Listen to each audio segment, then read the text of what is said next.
Nous saluons le peuple de Dieu ce soir au nom de Jésus-Christ. Vous avez fait une très bonne chose de venir dans sa présence. Et la chorale a très bien chanté. C'est vrai, nous avons la paix, ce n'est qu'en Jésus-Christ. Comment ça? C'est puisqu'il est mort pour nous. Et il nous a sauvés. Et il nous a transmis sa paix. Que Dieu vous bénisse richement. Sans perdre le temps, mettons-nous pour la lecture de la parole de Dieu. Nous sommes toujours dans notre écriture. Romains chapitre 8, verset 32, nous descendons.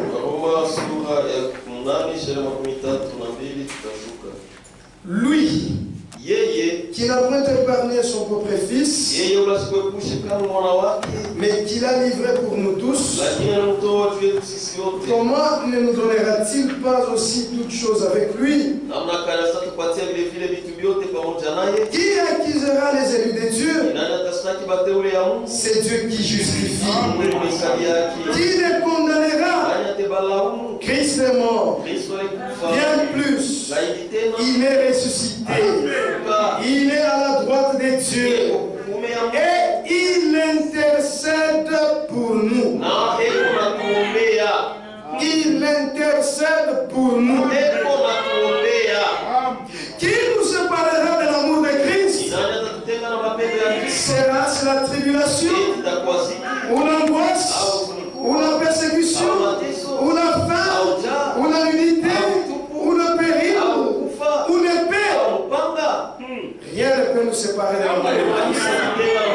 Je vais prier. Seigneur, merci. Nous voici dans ta maison. Nous avons tout abandonné et nous t'avons suivi.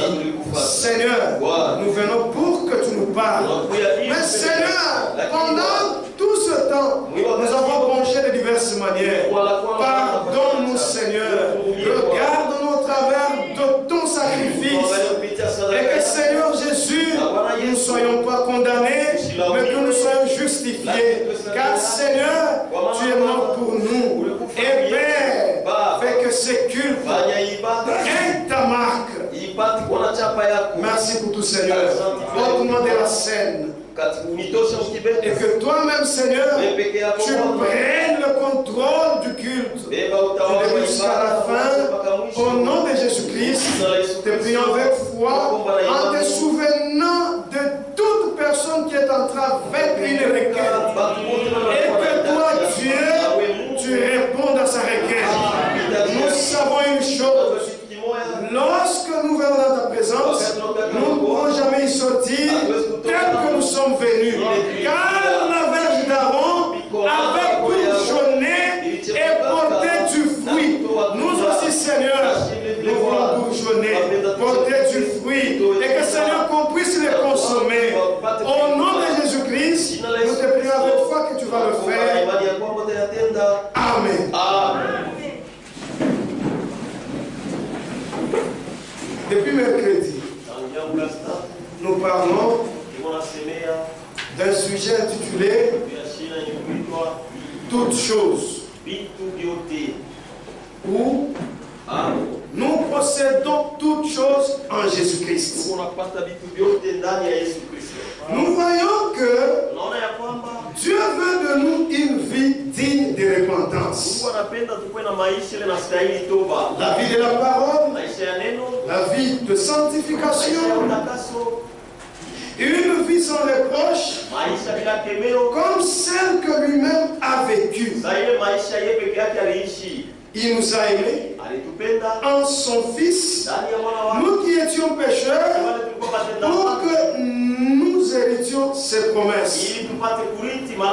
C'est pourquoi nous sommes ses enfants et nous ne douterons jamais de notre salut. Et si vous vous doutez, faites bien votre expérience. Car lui, il a toujours rassuré. Et quand il rassure, personne ne peut vous bouger. Pourquoi? Vous connaissez ce que vous étiez. Vous savez où vous vous tenez. Et vous connaissez où vous allez. Que Dieu vous comble. Lisons une écriture. 1 Jean chapitre 4.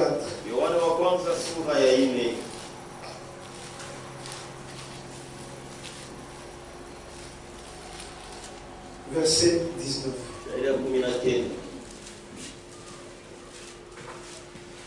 On peut commencer à partir du verset 18. La crainte n'est pas dans l'amour. Mais l'amour parfait bannit la crainte. Car la crainte suppose un châtiment. Et celui qui craint n'est pas parfait dans l'amour. 19. Pour nous, nous l'aimons parce qu'il nous a aimés le premier. Celui qui nous a suivis. Nous étions dans des dénominations. Nous n'avions jamais entendu cette parole. Mais comme il nous connaissait, il a pourvu un moyen pour que cette parole nous arrive. Et lorsque cette parole nous est arrivée, nous n'avons pas résisté, nous avons cru. Et si vous avez cru, cela prouve que il vous connaissait dès avant la fondation du monde. Et il savait que le jour où il entendra cette parole, il croira. Donc nous ne sommes pas ici par hasard. Il savait bien que nous serons là. Il nous a aimés. Et en nous aimant, nous, ce que nous devons faire, c'est seulement le croire. Puisqu'il nous a sauvés, il nous a justifiés, il nous a sanctifiés, et nous a baptisés du Saint-Esprit. Quel amour! Et cela, c'est puisque lui-même, il savait qu'il doit habiter dans le corps de l'homme. Il doit habiter dans l'homme. Que Dieu bénisse.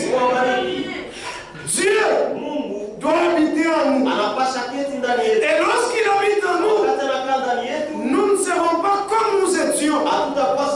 Nous serons si différents.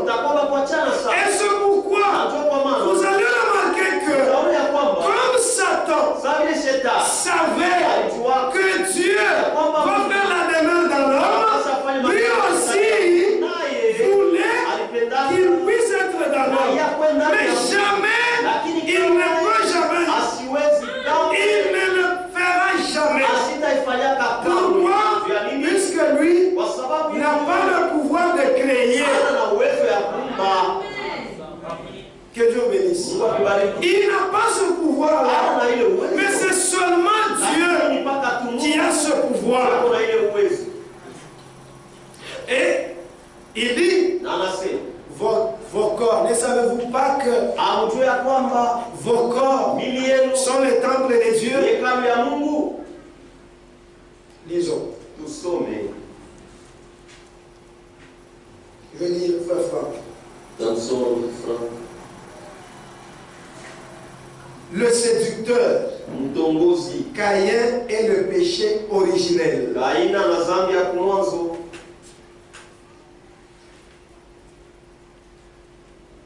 Page 10. Un peu au milieu.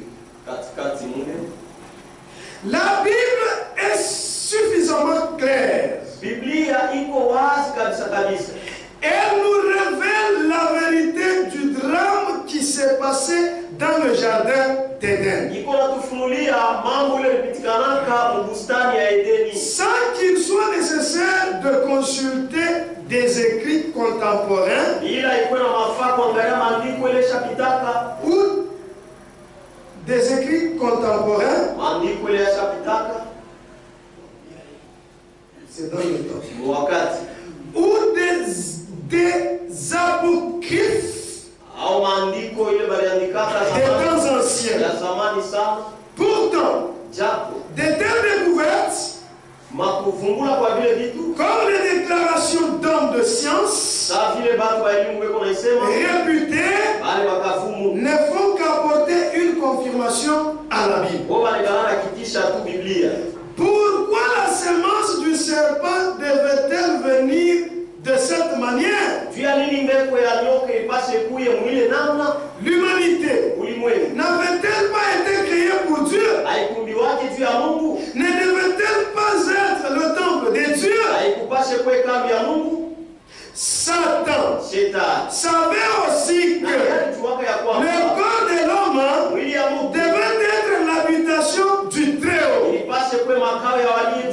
C'est pour cette raison qu'il désirait habiter dans l'homme, tout comme Dieu le fit. Cependant, Dieu s'est réservé ce droit. Satan ne peut le faire. Seul Dieu s'est révélé dans la chair. Et dans la chair, c'est en Jésus-Christ. Et est venu parmi nous en chair. Satan n'a aucune puissance créatrice. La seule manière qu'il lui était possible, il était dans le jardin d'Éden, soit pénétré dans le serpent, comme il a fait plus tard dans les troupeaux de pourceaux. Ici, c'est Jésus qui était face. Donc devant lui, il y avait quelqu'un qui était possédé par des démons. Et ces démons-là ont dit, mais pourquoi tu viens nous troubler? Et alors, ils ont été chassés et sont entrés dans les pourceaux. Dieu ne rentre jamais dans les animaux. Satan le fera toujours pour accomplir ses desseins. Satan ne pouvait avoir directement un enfant avec Ève comme Dieu le fit avec Marie. C'est pour cela qu'il entra dans le serpent afin de séduire Ève. Donc, Satan ne peut jamais rester en nous. Et lorsque vous découvrez qu'il y a quelque chose qui cloche, quelque chose qui vous dérange, priez Dieu pour que ça sorte et que lui prenne le contrôle de tout. Que Dieu bénisse. Marchons honnêtement, en étant en paix avec tous. Comme il est dit dans Hébreux 12, 14, soyez en paix avec tous. Que Dieu bénisse. Nous sommes dans une chair pleine de faiblesses, mais nous comptons seulement sur le sacrifice parfait. Il a commencé l'œuvre en nous et lui-même l'achèvera. Vous n'êtes plus esclaves et vous ne devez jamais demeurer dans l'esclavage. Nous devons nous décharger sur Jésus-Christ. Lisons Matthieu 6.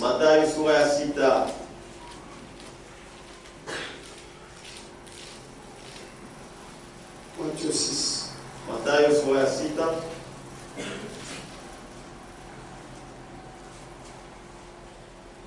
27.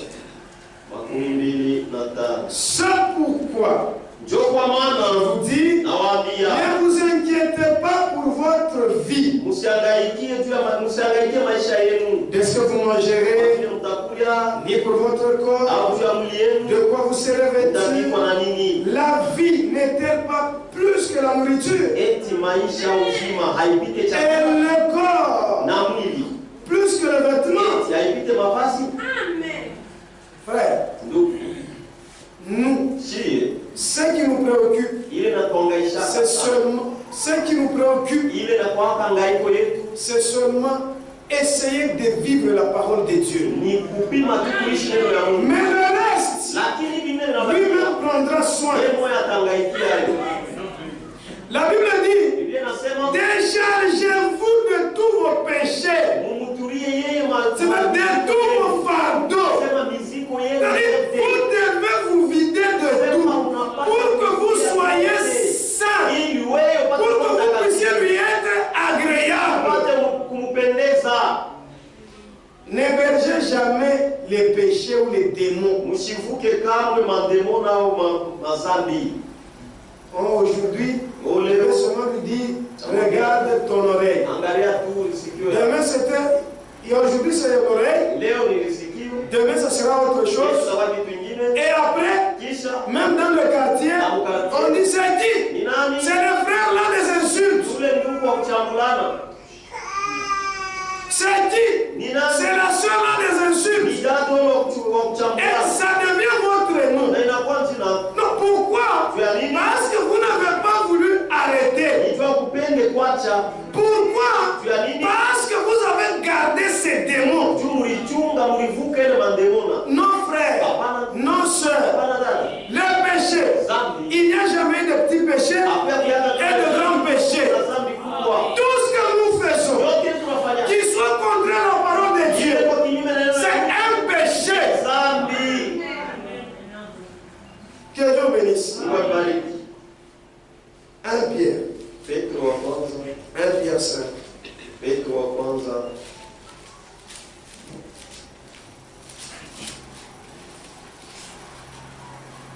1 Pierre 5, verset 7.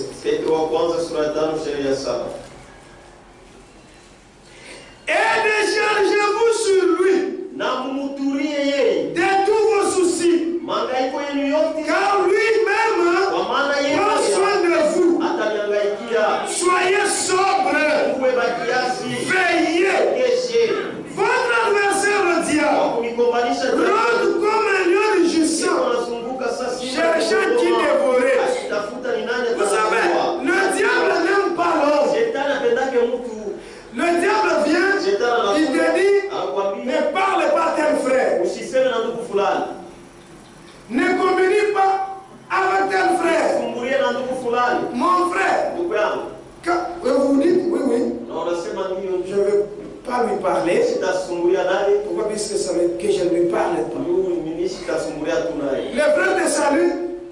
Le frère te salue. Tu ne réponds pas. Et après Satan va encore t'accuser. Voilà ton fils. Il ne lui parle pas. Alors que celui qui vous a parlé de ne pas parler à ce frère, oui, il va vous accuser. Pourquoi? Il est l'accusateur de nos frères. Tout ce que vous allez faire, lui, il va vous accuser. Mais gloire soit rendue à Dieu. Même lorsqu'il va nous accuser, il lui dit, mais tout sera sur mon compte. Car il est mon fils. C'est pourquoi soyons affranchis. Et ne regardez pas sur ce que vous étiez. Ne regardez pas en arrière. Frère, c'est plus le temps de regarder en arrière. C'est un moment d'aller de l'avant. Même si vous me critiquez, même si j'entendais dans mes propres oreilles, je ne ferai pas un problème. Mais si ce qu'on dit là c'est la vérité, je vais arranger. Mais si ce n'est pas la vérité, je ne ferai aucun cas. Je vais continuer. Pourquoi? Une récompense m'attend. Une récompense m'attend. Et cette récompense, quand on la donnera, on me dira, tu es récompensé puisque tu n'avais pas réagi ce jour-là. C'est puisque ce jour-là, tu ne veux pas répliquer. et tu es récompensé. Mais toi, tu veux te défendre. Comment seras-tu récompensé? Ne te défends pas. Laisse-lui te défendre. C'est comme ce jour-là. On a parlé de Frère Branham, tout ce qu'il pouvait dire. Mais Frère Branham dit, si c'est Dieu, que lui-même prenne la défense, c'est ce que nous devons aussi dire. Si ce que j'ai fait, c'est la parole de Dieu, Dieu prend ma défense. Il prendra votre défense. Mais pourquoi êtes-vous toujours fort? On devait vous sentir faible. Mais fort avec Christ. Que Dieu vous bénisse. Attendez, je vais dire que ce jour-là sur les Calvaires.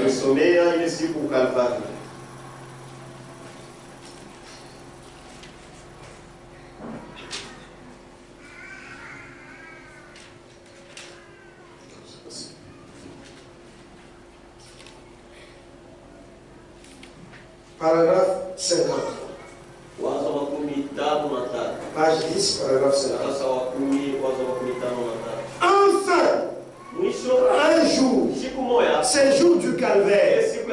Quelqu'un est descendu de la gloire. Nous le connaissons bien. C'est pas Kimbangu, c'est pas Branham, c'est pas Franck, mais c'est Jésus-Christ. Dieu lui-même. Ce jour du calvaire, quelqu'un est descendu de la gloire.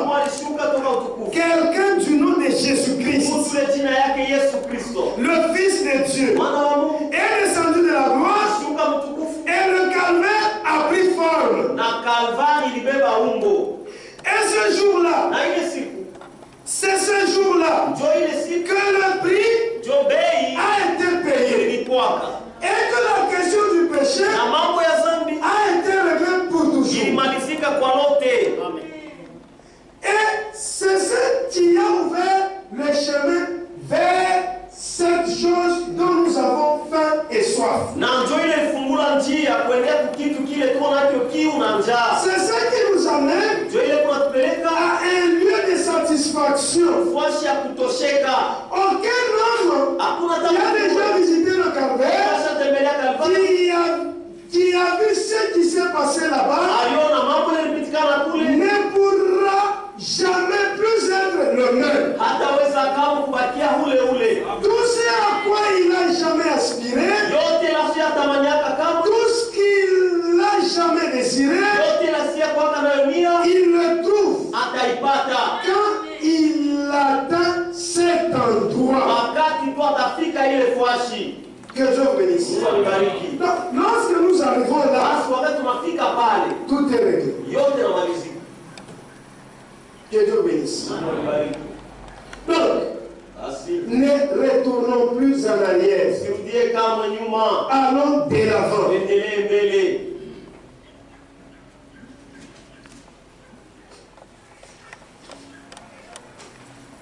Maintenant, avant la chute, l'homme était en parfaite communion avec Dieu. Il n'y avait pas de conditions pour être en contact avec Dieu. Et Dieu descendait pour parler à son église. Dans le jardin d'Éden, Dieu parlait. L'homme aussi répondait. Pourquoi? Tout était parfait. Il n'y avait pas de maladie. Il n'y avait pas de mort. Il n'y avait pas de soucis. Tout était en place. Et tout allait comme sur les roulettes. Mes frères, quand l'homme est tombé, tout a changé. L'homme était séparé de Dieu. Il est devenu errant. Un vagabond.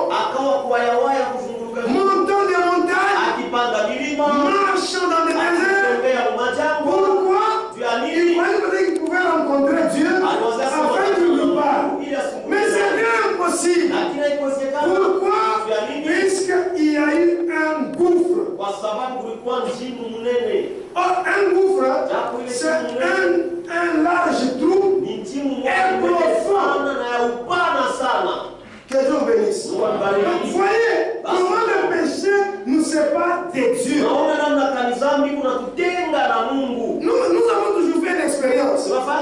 S'il y a seulement quelque chose qui cloche, pourquoi vous dire je vais prier? Tu entres là, tu ne fais même pas une minute. Ça ne marche pas. Pourquoi? Tu es séparé de Dieu. Mais lorsque tu essaies seulement d'arranger, tu sens une présence. Tu dis un mot, il y a encore un autre mot qui s'ajoute. Un troisième s'ajoute. Un quatrième. Jusqu'à entrer dans la profondeur. Pourquoi? Parce que vous êtes en pleine relation avec Dieu. Mais si vous avez un péché, vous vous sentez séparé de Dieu. À moins que peut-être vous n'avez jamais commis un péché, vous ne pouvez jamais sentir ça. Mais celui qui a déjà commis un péché ressent et comprend ce que je suis en train de dire. Que Dieu vous bénisse. Alors, le péché s'est introduit dans l'humanité. La mort est entrée. Les soucis sont entrés. Toutes les douleurs que nous vivons sont entrées à cause du péché. Et il n'y avait plus moyen que l'homme rencontre Dieu. Séparé totalement. Mais Dieu, comme il est Dieu, comme il savait dès l'éternité que l'homme tomberait, et qu'il s'était déjà fait la tribu de sauveurs, il avait déjà préconçu un moyen. Que Dieu bénisse. Et c'est ainsi que, comme il est plein de miséricorde, plein de bonté, plein d'amour, il ne pouvait pas tolérer que l'homme reste toujours dans le péché. Alors, il est venu, il est descendu lui-même dans le jardin d'Éden. Adam, où es-tu? Non, j'ai fui. Lui a compris, il connaissait déjà. Vous connaissez très bien cette histoire. Et Dieu a dit, que dois-je faire? Il faut que l'homme puisse se retourner. Mais comment? Il a mis un substitut.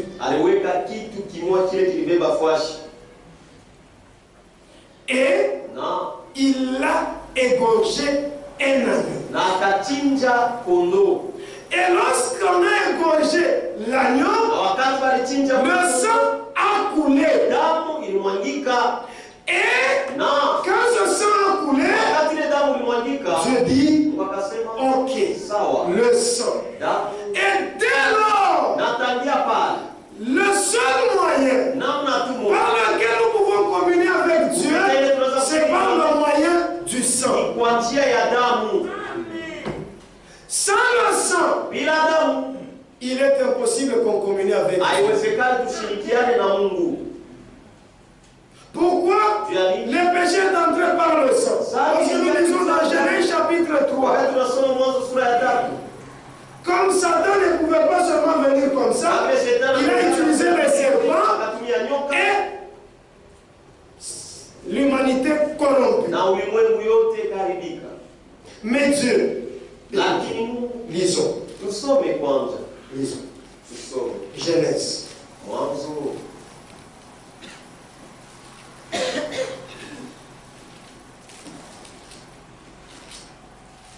Genèse chapitre 3.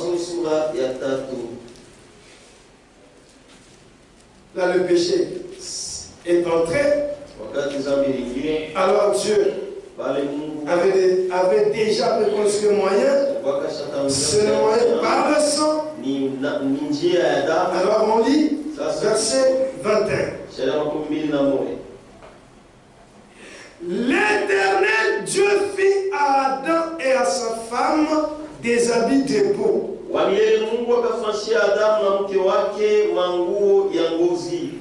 Et il les ont revêtis. Or, pour avoir la peau, il fallait qu'on tue l'animal. Donc l'animal fut tué. Donc il y a quelque chose qui est mort à la place de l'homme. Et c'est pourquoi tout celui qui veut communier avec Dieu doit croire que quelque chose est mort, a perdu la vie, afin que je reçoive la vie. Que Dieu vous bénisse. Et le premier animal est mort. Même nous, pour que nous venions à la foi, pour que nous croyions, c'est plus qu'il y a quelqu'un qui est mort. Et cet homme qui est mort, c'est l'homme de Galilée, Jésus-Christ.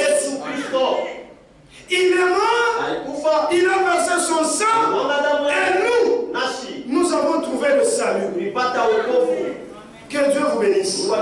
Et c'est comme ça que nous devons croire. Oui. Le sang fut versé.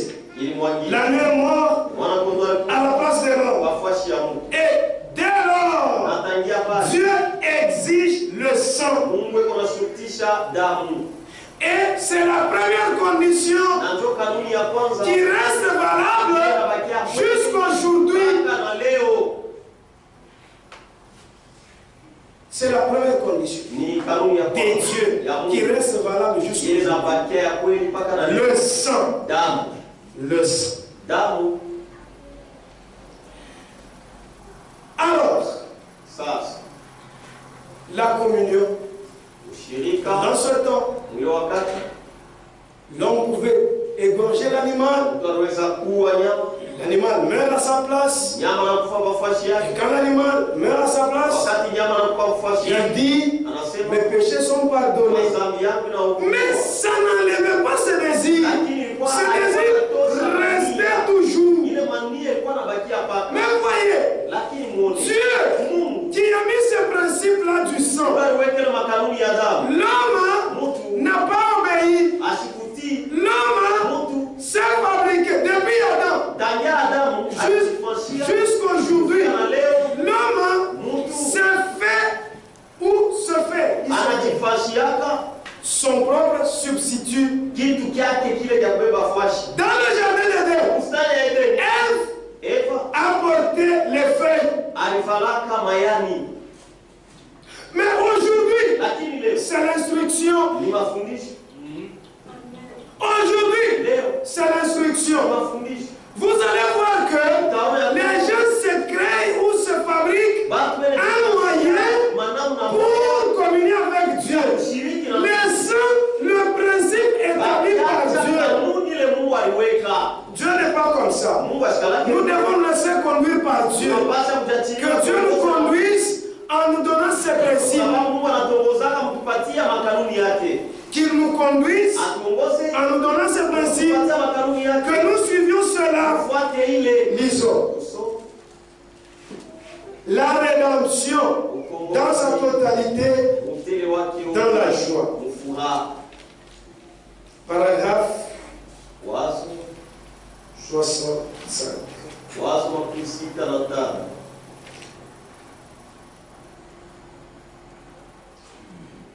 Oh!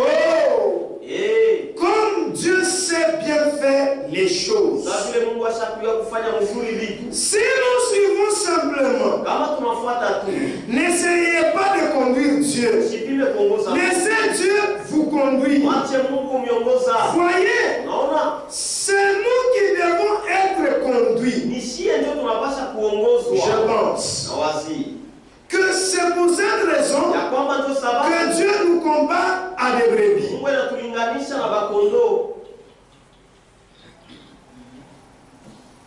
Avez-vous déjà vu une brebis égarée? Avez-vous déjà vu une brebis égarée? Eh bien, c'est la créature la plus impuissante du monde. Elle ne peut pas trouver son chemin nulle part. elle reste là, appelée, et comment dire, jusqu'à ce que le loup la dévore. Ou qu'elle meure là-bas. Elle ne peut pas retrouver son chemin. Et c'est comme ça. Quand un homme est perdu, il est totalement impuissant. Vous ne pouvez absolument rien y changer. C'est Dieu qui, par le moyen de la grâce, doit vous conduire à Christ. Jésus a dit, il ne peut venir à moi si le Père ne l'attire. Et tous ceux qui l'attireront et qui viendront, je leur donnerai la vie éternelle. Il y a une promesse. Oh, comme j'aimerais pouvoir amener chaque personne à laisser descendre ça très profondément.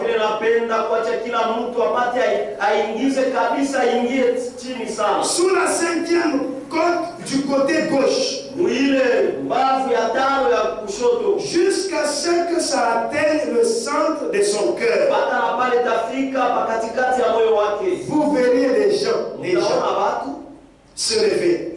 J'avais toutes sortes de maladies. Accrochés à eux. Et sortir de ce bâtiment rempli de joie en refusant d'accepter ces choses. Donc, Dieu, il a mis un moyen. Et ce moyen, c'est le moyen par le sang.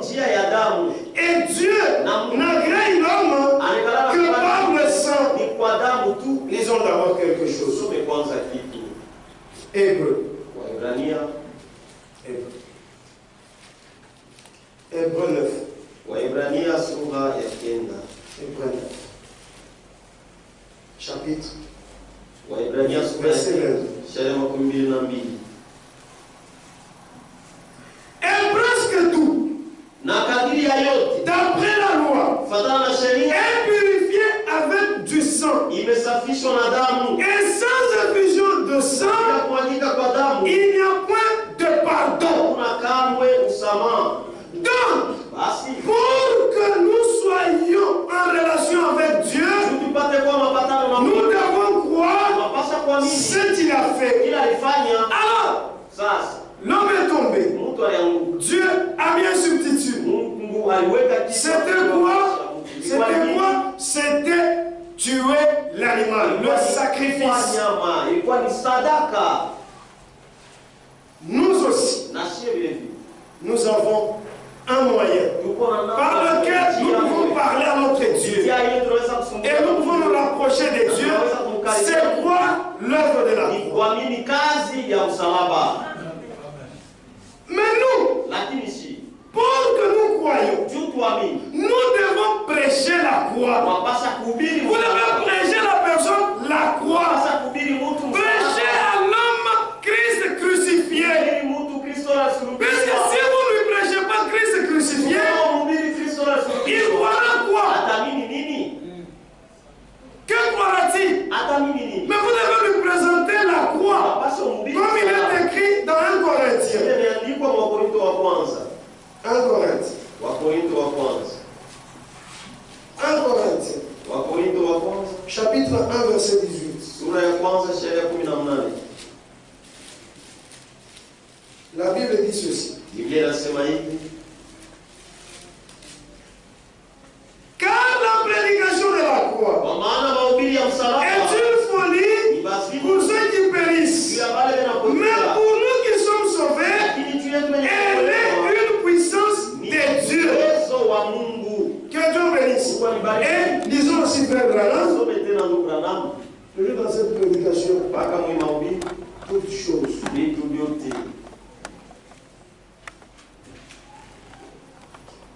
Toutes choses. Paragraphe 22.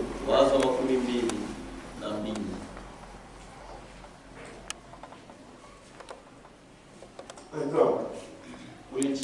La prédication de la croix, bien que cela Aussi méprisée qu'elle soit, c'est la voie à laquelle Dieu a pourvu pour que les pécheurs entrent dans la communion avec Dieu pour naître avec l'autre.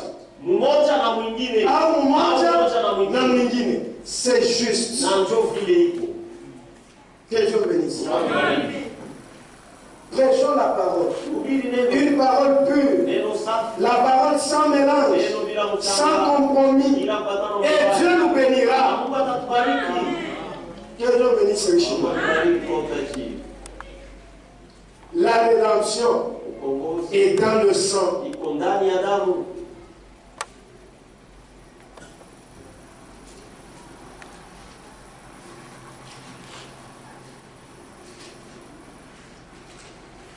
La rédemption dans sa totalité dans la joie. Paragraphe 85. Maintenant, nous avons une rédemption parfaite. Grâce au sang de Christ, il ne pouvait pas avoir une rédemption parfaite en ce temps-là, parce que c'était sous le sang des taureaux et des boucs. Ceux qui n'ont pas le péché, ça ne faisait que couvrir le péché. Mais une fois que le sang de Jésus, le sang le plus saint et le plus juste, a été versé, les péchés n'ont plus été couverts, ils ont été divorcés et supprimés. Et les croyants entrent dans la présence de son Créateur. Alléluia. Amen. Et c'est ça.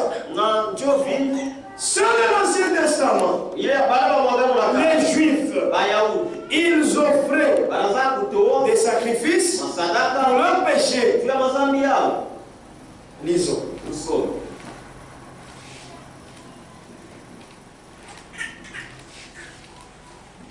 Lévitique. Lévitique. Chapitre 4. Verset 32.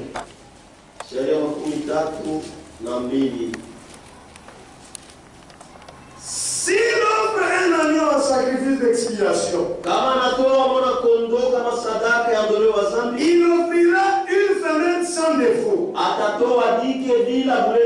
Il posera sa main sur la tête de la victime. Il l'égorgera en sacrifice d'expiation dans le lieu où l'on égorge des holocaustes. Et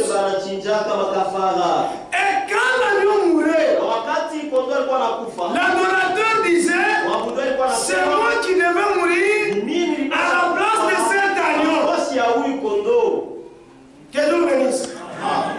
Est-ce que toi aussi ce soir, peux-tu t'approcher à cet agneau sans défaut, Jésus-Christ, pour que tu confesses tes péchés, puisqu'il a déjà ouvert une voie, et la voie est libre, elle est accessible à quiconque croit. Mon frère, peux-tu ouvrir ton cœur pour que tu reconnaisses cette grande œuvre de Golgotha et que tu confesses tes péchés, que tu sois en communion avec lui? Que Dieu vous bénisse. Lévitique 5, verset 6.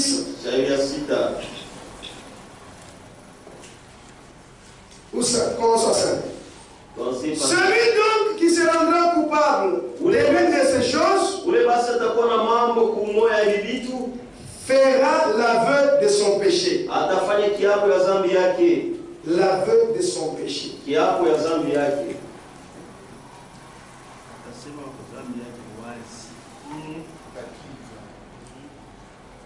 Celui donc qui se rendra coupable de l'une de ces choses fera l'aveu de son péché. Puis, il offrira un sacrifice de culpabilité à l'Éternel pour le péché qu'il a commis, une femelle de menu bétail, une brebis ou une chèvre comme victime expiatoire.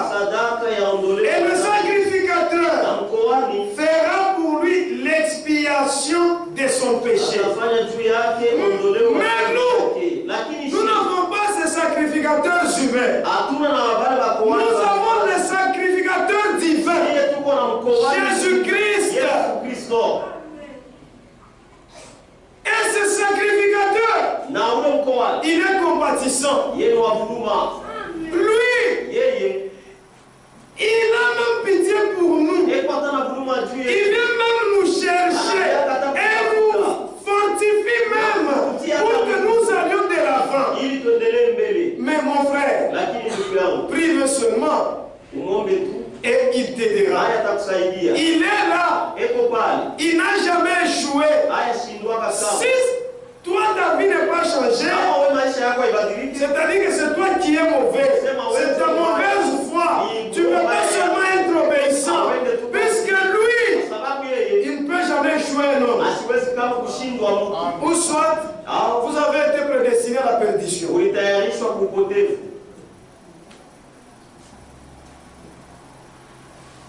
Les sangs des animaux n'ôtaient pas le péché, mais ils couvraient seulement les péchés. Et vous allez voir, comme on a donné à Israël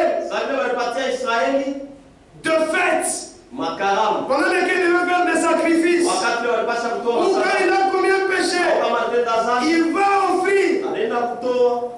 C'est devenu maintenant de l'habitude. Ils se sont habitués à cela. Comme vous aussi peut-être. Peut-être que vous êtes habitués à la parole. Toutes les fois qu'on la prêche, vous la repoussez. Vous venez par formalité. Et ça ne vous dérange même pas. Et toi, tu n'es même pas dérangé. Tu ne fais aucun cas de la parole de Dieu. C'est devenu une habitude. Ok. Mais Dieu a dit que c'est devenu une puanteur. Nunca. Et il ne voulait plus encore ça. Pourquoi? Puisqu'il le faisait sans sincérité. Il le faisait maintenant par formalité. Or, nous devons faire des choses en étant sincères sur base de la parole. Que Dieu vous bénisse. On peut lire cela. Hébreux 10.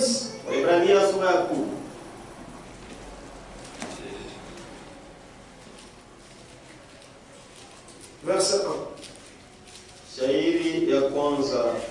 En effet, la loi qui possède un nombre de biens à venir et non d'exacte représentation des choses ne peut jamais, par les mêmes sacrifices qu'on offre perpétuellement chaque année, amener les assistants à la perfection.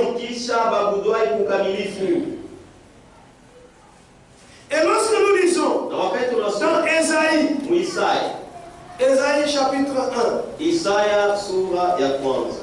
chapitre 1, commençons à partir du 10e verset. Et nous allons descendre. Écoutez la parole de l'Éternel, chef de Sodome. Prête l'oreille à la loi de notre Dieu. Peuple de Gomorrhe, qu'ai-je à faire de la multitude de vos sacrifices? Dit l'Éternel. Je suis rassasié des holocaustes de béliers et de la graisse des veaux. Je ne prends point plaisir au sang des taureaux. Kusibaiwe tena kamwe na damu ya bangombe, des brebis bakondo et des boucs. na bambuzi. Quand vous venez vous présenter devant moi, Wakati mnakuja kutambulisha mbele yangu, si vous demandez d'essuyer mes parvis, nane nimyombaka mchafule mavionza yangu, cessez d'apporter les vaines offrandes. mwache kuleta ile masadaka ya Et bure. vous savez, Unajua lorsqu'on est dans le péché, wakati kwa mzambi, même lorsque vous priez là, hata wakati unaomba pale, Dieu n'agrée pas ça. asikalaki na kubali ile. Et d'ailleurs, ça résonne dans ses oreilles. Ile kuna sikilika mbaya. Ça sent mal à sonner. Iko na nuka mbaya sana kubua yake. Arrangez Tengeneza et demandez à Dieu muombe Mungu qu'il vous aide pour que vous alliez de l'avant. ili muendelee mbele. Pourquoi rester dans le péché? Sio nini kubakia mzambi. Cessez d'apporter les mêmes offrandes. Mwache kuleta masadaka ya J'ai bure. en horreur l'encens, Ninatukia uvumba, les nouvelles lunes, mamwezi mpya, les sabbats masabato et les assemblées. na makusanyiko. Je ne puis voir le crime s'associer aux solennités. Siwezi kuona mabuaji kuna ungana kwa makaramu ya watu wengi. Mon âme hait vos nouvelles lunes et vos fêtes. Nafsi yangu inachukia miezi yenu mpya na makaramu yenu. Elles me sont à charge. Iko mbujito yangu. Elles me sont à charge. Inanichukiza. Je suis las de les supporter. Minachoka kuivumilia.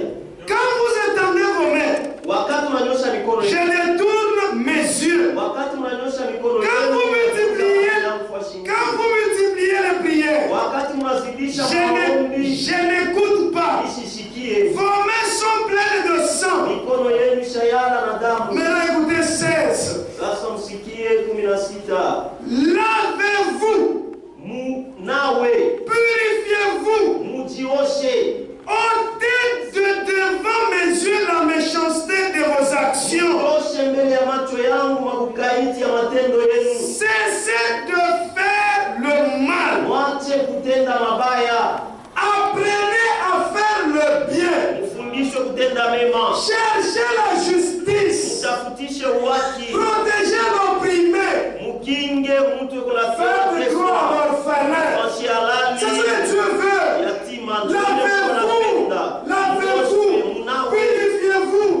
Mais gloire soit rendue à Dieu parce qu'il nous a sauvés à la croix du calvaire. Et nous n'avons plus de péché. Tous nos péchés, lorsque nous les confessons, ils sont jetés dans la mer de l'oubli. Et pour terminer, je lis quelque chose et je vais remettre la chair.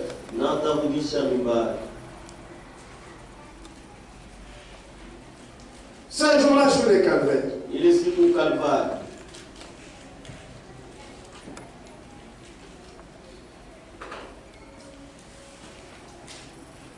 paragraphe 81.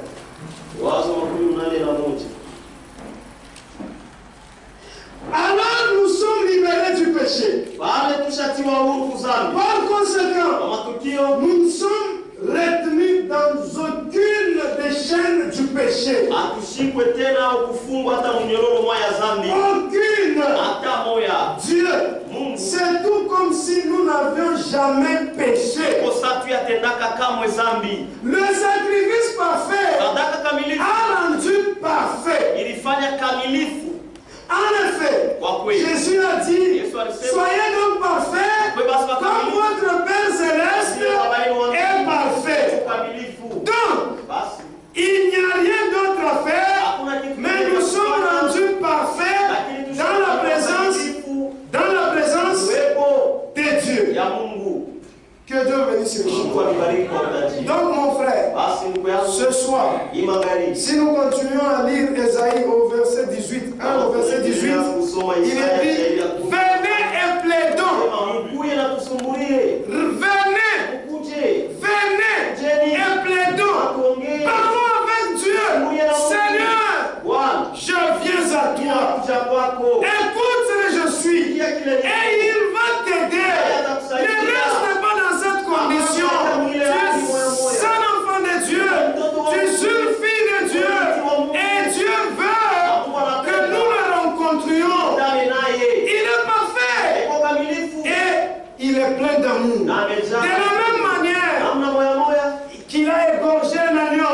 pour servir de substitut. Mais lui-même est venu, lui-même, la chose elle-même, Jésus-Christ lui-même, Dieu est descendu sur la terre pour nous sauver, expier nos péchés,